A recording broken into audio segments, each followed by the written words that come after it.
know this sounds ridiculous, but he texted a phrase I hid under an old Instagram post for 8 minutes. Under an old post? Not a story? Not a story, not a caption, a pinned comment under a carousel from last summer.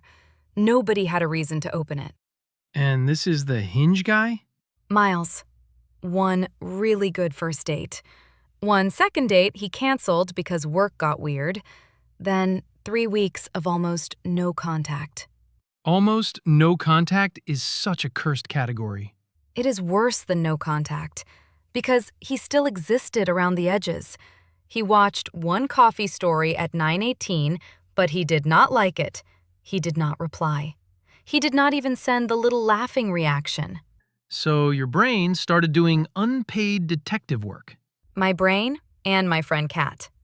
Kat said if he watched once, he is probably checking your profile too. I said, that is not proof. Good.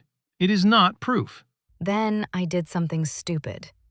I opened this old carousel from our first date neighborhood. There was a photo of a fairy sign in the background. I pinned a comment that said, Blue Fairy Guy. That was what I called him after the date. How long was it pinned? 8 minutes. 10:04 to 10:12. Then I unpinned it and felt insane. And when did he text? 10:37. Just still blaming Blue Fairy Guy for everything? That is a sharper clue than a random view. But do not let Kat turn it into a courtroom. Too late, she screamed. She said, he is absolutely looking. She wanted me to reply, so you do check my page. Please tell me you did not send that. I did not. I wanted to. My thumb was hovering like a raccoon with a phone. That image is upsetting, but your restraint was correct. The problem is, I tested it again. I know, bad. The next night, I pinned another comment under a different old post. It said, rain ticket. That was the joke he made when the second date got canceled. No new story that night? No story, no post, no note, nothing. The comment was up for 9 minutes. Next morning at 8:11, he texts, I still owe you that rain ticket. Now there is a pattern. Short old post change, no public engagement. Private text echoes the wording. Then it repeats. So he saw it. Maybe. The safer sentence is, the timing deserves attention. It does not prove exactly who opened the post at exactly what second. It does not prove why he looked. It does not prove he wants to fix anything. That is the part nobody wants. We want the clue to answer the emotional question. Right. But Instagram clues usually answer smaller questions. Did something repeat? Did the attention stay quiet in public? Did the private wording show up after a visible change? But not, does he miss me? Not safely. That question still belongs to him.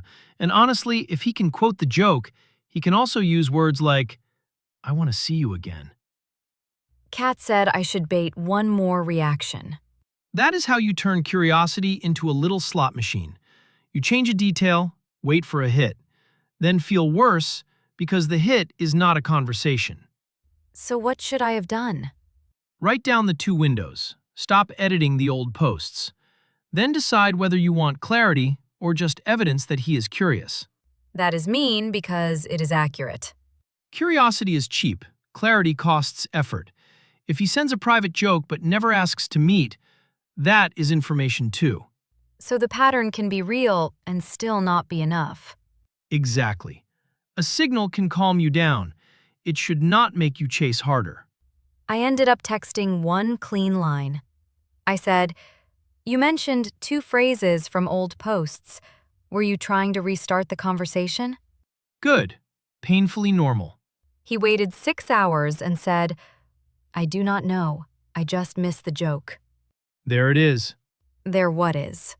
Attention without a plan. Familiarity without repair.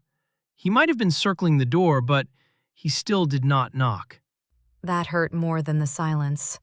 Because the clue was loud, but the answer was small. So the lesson is not ignore every IG pattern. No.